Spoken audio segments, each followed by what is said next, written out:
معاشی کام ہے، سیاسی کام ہے، اجتماعی کام ہے، انتظامی معاملہ ہے، گورننس کا معاملہ ہے. لوگ کہتے ہیں شہباز شریف ایک اچھے ایڈمنسٹریٹر تو ہیں، ایک اچھے پولیٹیشین نہیں ہے.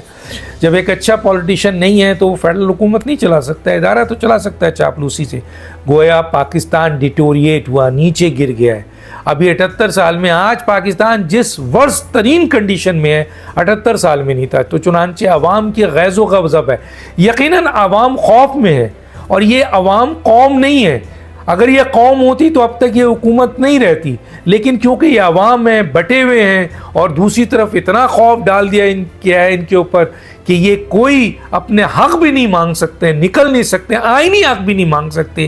تو چنانچہ ان کی حکومت چل تو رہی ہے کیونکہ مکمل اسٹیبلشمنٹ ان کو سپورٹ کر رہی ہے. لیکن اس کا آپ نتیجہ دیکھیں کہ گلگت بلتستان کے اندر ان کے ساتھ کیا ہوا. حالانکہ اسٹیبلشمنٹ کی سپورٹ سے، الیکشن کمیشن کی سپورٹ سے، انتظامیہ کی سپورٹ سے ان کو کچھ سیٹیں مل تو گئیں، لیکن جس طریقے سے یہ دعویٰ کر رہے تھے، جس طرح نواز شریف گئے تھے، جس طرح مسلم لیگ کے وزراء گئے تھے اور دعویٰ تھا کہ وہ اکیلے ہی حکومت بنائیں گے، وہ تو چکنا چور ہو گیا. تو گویا گلگت بلتستان کے الیکشنز میں رزلٹس جو اس وقت آیا ہے، کہا جاتا ہے کہ پاکستان پیپلز پارٹی کو اکثریت ہو گئی.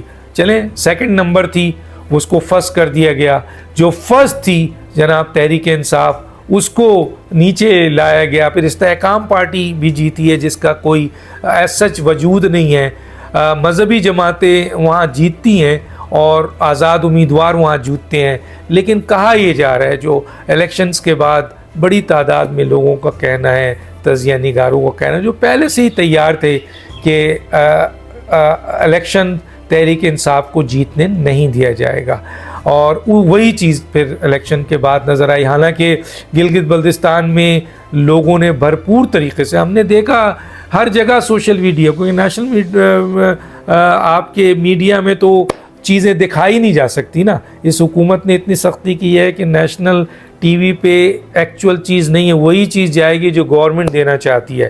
لیکن سوشل میڈیا نے ایکسپوز کر دیا.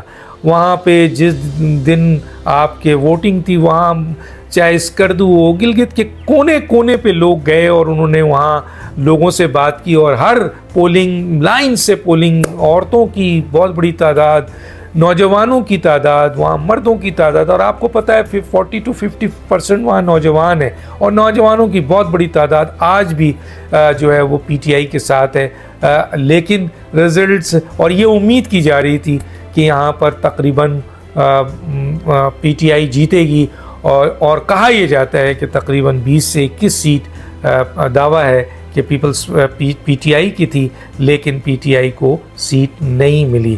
اور اب جو بھی رزلٹ ہے اس میں کہا جاتا ہے کہ پاکستان پیپلز پارٹی جو ہے نمبر 1 آ گئی ہے، اور باقی مسلم لیگ نون کے ساتھ مل کر جو ان کو دی گئی ہے، آپ کے جیسے 2024 میں بٹی تھی، یہاں بھی بٹی ہے، اور یہ آپ حکومت بنا لیں.